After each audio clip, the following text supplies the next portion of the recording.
As the election of 1840 drew closer, the Whig Party felt more and more hopeful that it could put its candidate in the White House.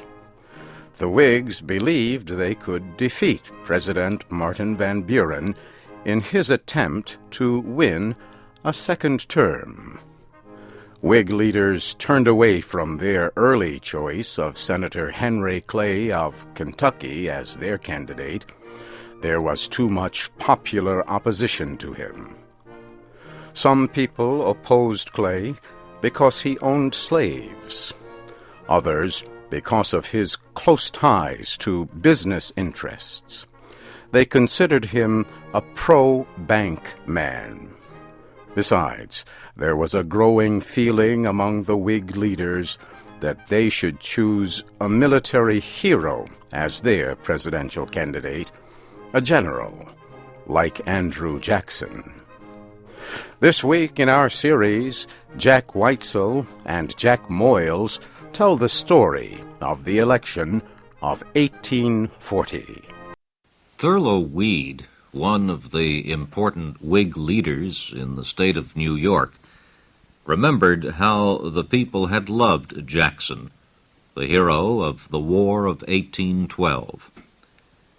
Weed thought General William Henry Harrison, one of the candidates in 1836, might be the man the Whigs needed.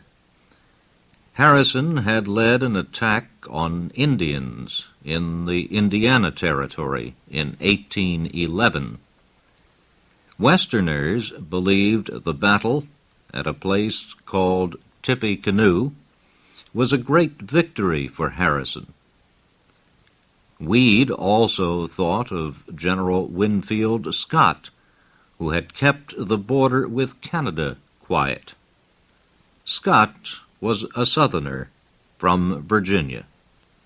He had not been involved in politics and had no political enemies. Weed finally decided that Scott might be a better candidate than Harrison or Clay. But other party leaders remembered that Harrison had received many votes in 1836, although not enough to win.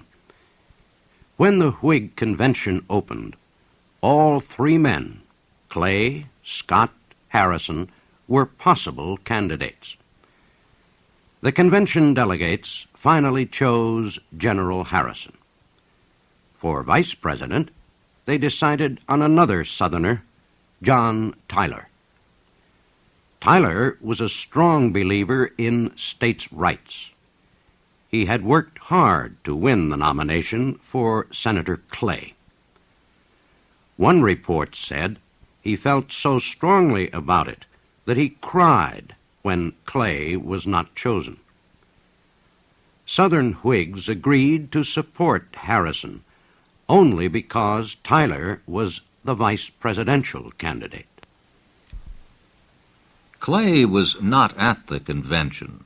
He stayed in Washington and waited for news from the convention.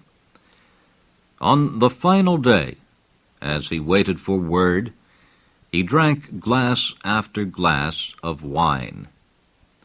When the news came that the Whigs had chosen Harrison, Clay said in anger, "I am the most unfortunate man in the history of parties. Always chosen as a candidate when sure to be defeated, and now tricked out of the nomination, when I or anyone would surely be elected." The Democrats were happy that Clay was not the Whig presidential candidate. They were glad the Whigs chose the 67-year-old Harrison. Democrats spoke of Harrison as an old lady. They called him Granny Harrison. One Democratic newspaper said the old man did not really want to be president. It said Harrison would be happier with a $2,000 a year pension a barrel of hard cider to drink, and a log cabin to live in. Working men drank hard apple cider, and a great many farmers still lived in houses or cabins made of rough logs. The Whigs put the Democratic statement to their own use. They saw a way to represent their party of bankers and businessmen as the party of the working man and the small farmer. "The statement is right," they cried. "The Whig Party is the party of hard cider and log cabins." They made Harrison, a Virginia aristocrat, a simple man of the people. His big home in Ohio became a log cabin.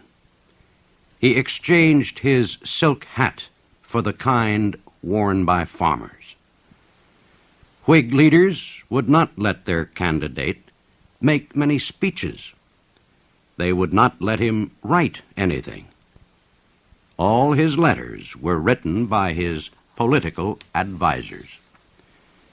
When Harrison did speak in public, it usually was about nothing important. No one really knew what the old man thought about any of the important issues. The Democrats opened their nominating convention in Baltimore in May 1840. Van Buren was chosen to be the party's candidate again. The president received the votes of all the party representatives at the convention, but the representatives were not able to agree on a vice presidential candidate. They finally decided to let the states nominate candidates for the job.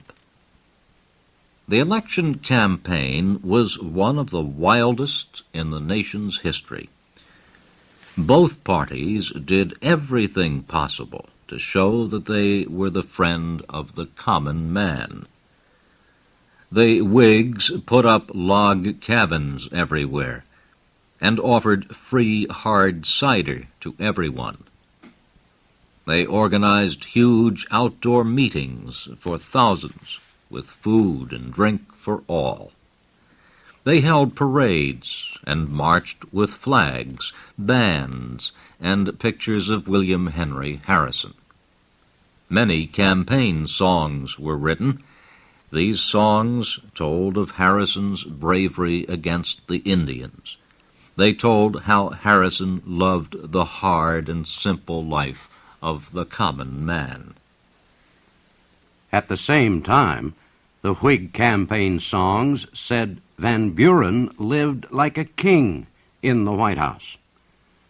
A Whig congressman from Pennsylvania made a wild speech against the president.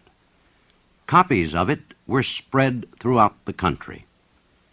The congressman charged that the White House had become a palace.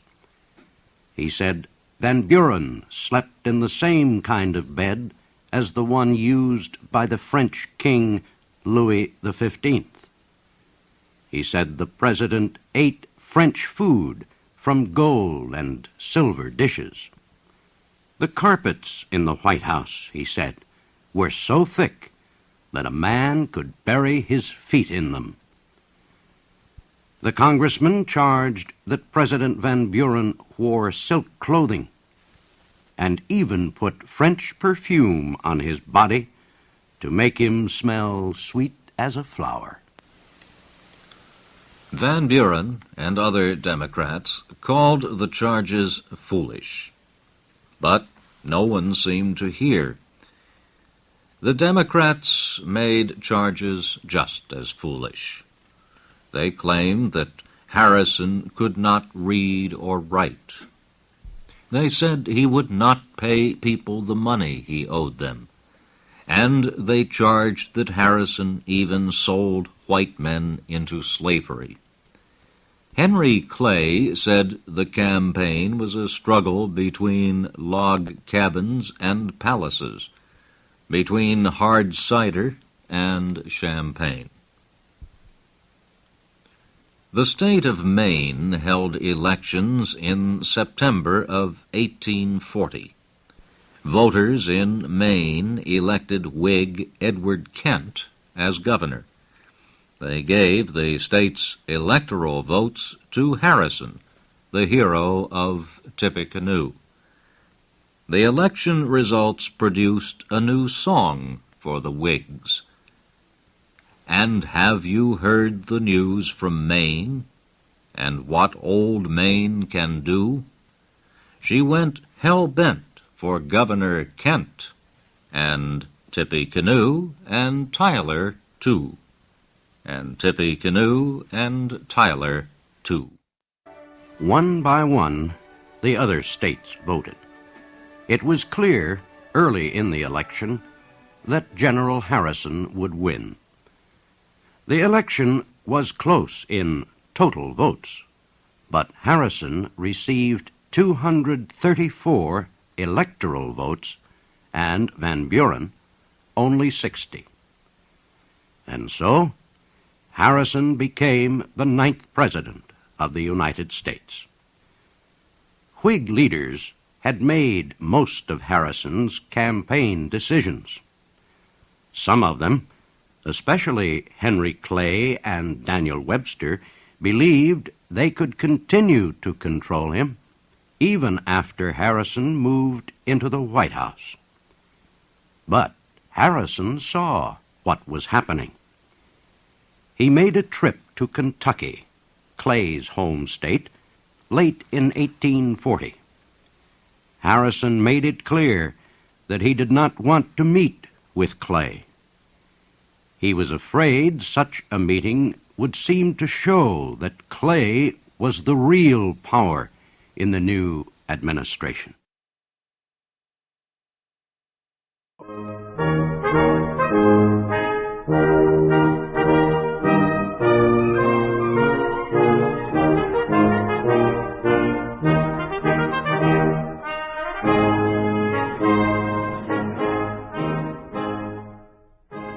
Thank you for watching. Can you do me a favor? Please leave a comment in the comment section below. That would really help. Thank you, and see you again soon.